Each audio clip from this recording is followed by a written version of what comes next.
Hi guys, a day in my life as a grade 8 student na nandito lang sa bahay dahil walang pasok.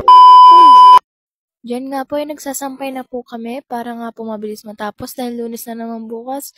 Hoy, mag-aaral pa ako ng mabuti. Cheers! Diyan nga po na part ay nagsasampay na nga po pala ako.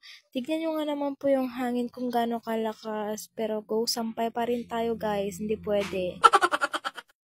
Tignan nyo nga naman guys kung gaano ako kagdahan-dahan magsampay dyan at baka kasi mahulog ko, baka patayin ako ng nanay ko. Tiri! Bagong ligo lang nga ako dyan para tignan nyo nga naman mukha na akong timang. Tiris! Tignan nyo nga dyan at kumakaway-kaway pa sila, Diyos ko. At eto nga, tinuloy ko na nga pala ito guys kanina, kaso di ko lang nabidyuhan, ay tinuloy ko nga pala itong ginulo ng mga pamangkin ko. Dahil syempre, sino pa ba mag-aayos dyan kundi yung tita? Cheers! Minsan nga talaga guys, sobrang naiinis na ako sa mga pamangkin ko dahil naaabutan ko na namang magulo yung mga tinopi ko. Syempre, eto na nga pala yung inayos ko guys, medyo magulo pa talaga kaso baka guluhin din nila kaya huwag ko munang ayusin ng mabuti. Hoy! Dahil hindi pa nga kami tapos magsampay, tinulungan ko na dito si nanay. Tignan nyo nga naman, tawang-tawa talaga ako dyan dahil nakita niya kanina yung video ay sabi niya, ba't daw ako nagbibideo? Tignan nyo nga naman guys kung gaano talaga ako kasipag dahil tinutulungan ko pa yung magulang ko. At dyan na nga guys, kukunin ko na nga pala yung sinampay namin ni nanay para nga isampay sa labas dahil mainit naman. Sabi ko nga para agad naman matuyan at may suit na namin bukas dahil Lunes na naman. Hoy!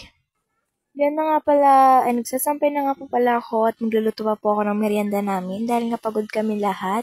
Tingnan nyo nga dyan guys, patuloy pa rin ako sa pagsasampay dahil bawal sumuko.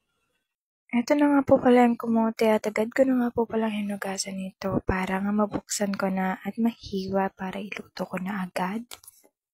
At ito nga pala, babalatan ko na nga po pala ito. Pasensya na nga po pala sa aming chopping board dahil napakadumi.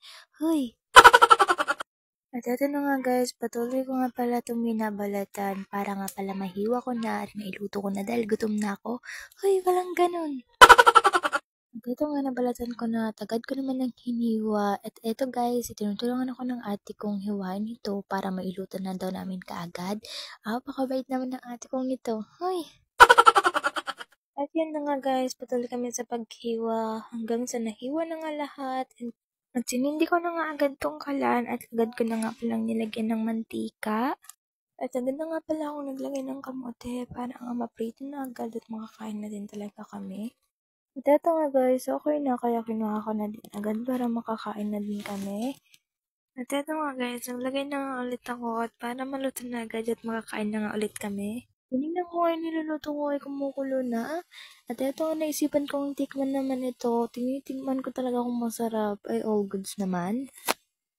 Tinignan ko nga okay na at agad na naman ako nagsalang ng isa para nga maluto na agad at gutom na talaga kami guys. At dito nga muna magtatapos. Bye-bye! Thank you for watching!